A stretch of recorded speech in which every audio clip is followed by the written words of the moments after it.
রাজশাহীতে শুরু হয়েছে আম সংগ্রহ ও বাজারজাতকরণ। মৌসুমের শুরুতেই বাজারে এসেছে গুটি আম।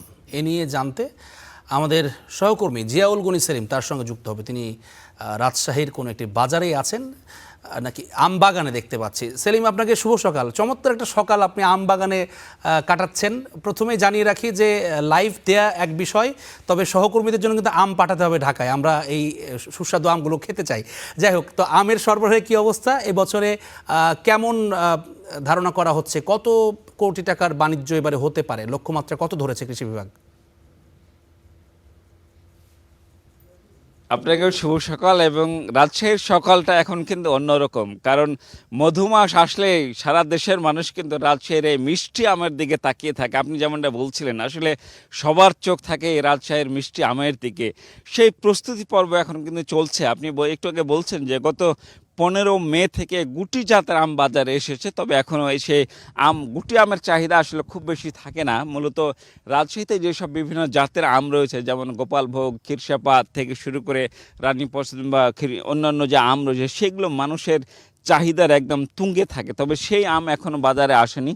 সেই আমগুলো আসবে 22 মের পর থেকে। জেলা প্রশাসন যে ম্যাঙ্গো ক্যালেন্ডার প্রকাশ করেছে, তাতে আমরা যেটি দেখেছি যে প্রথম দফায়, অর্থাৎ গুটি আমের পর যে আমটি আসবে সেটি হলো যে গোপালভোগ, সেটি 22 মে থেকে আসার কথা রয়েছে রাজশাহীর বাজারে।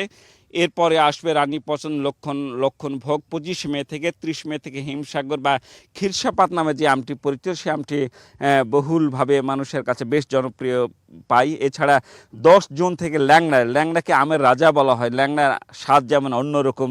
আর এছাড়া ব্যানানা নামে একটি ম্যাঙ্গো আছে, সেটি বিদেশি, যে থাইল্যান্ডের প্রোডাক্ট বা থাইল্যান্ডের প্রজাতি, সেটি 15 জুন থেকে আসবে। তারপর আম্রপালি এবং সবশেষে থাকবে ফজলি আম।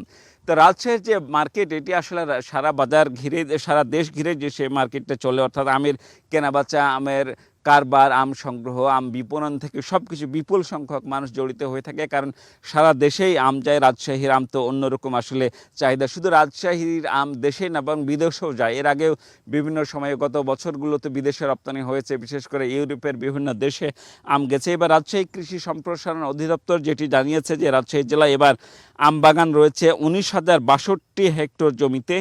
আর এই জমি থেকে আম উৎপাদনের আশা করা হচ্ছে 2,43,993 মেট্রিক টন আম উৎপাদন আশা করছে কৃষি বিভাগ। যার আপনি জিজ্ঞেস করছিলেন যে কত কোটি টাকা, এটি প্রায় 780 কোটি টাকার লেনদেন হবে এমনটি আশা করছে কৃষি বিভাগ। তো সব মিলিয়ে রাজশাহীর যে আমের কারবার, সেটি এখনও শুরু হতে আর হাতে মাত্র কয়েকটা দিন আছে। এরপর মৌ গন্ধে, আসলে আমের মিষ্টি গন্ধে ভরপুর হয়ে উঠবে রাজশাহীর বাজার, পথঘাট থেকে শুরু করে সবখানে একটা আমের পরিবেশ গড়ে উঠবে। তো যেগুলো রাজশাহী থেকে আমের প্রস্তুতির সর্বশেষ ছিল আমার কাছে এই তথ্য। ধন্যবাদ সেলিম আপনাকে।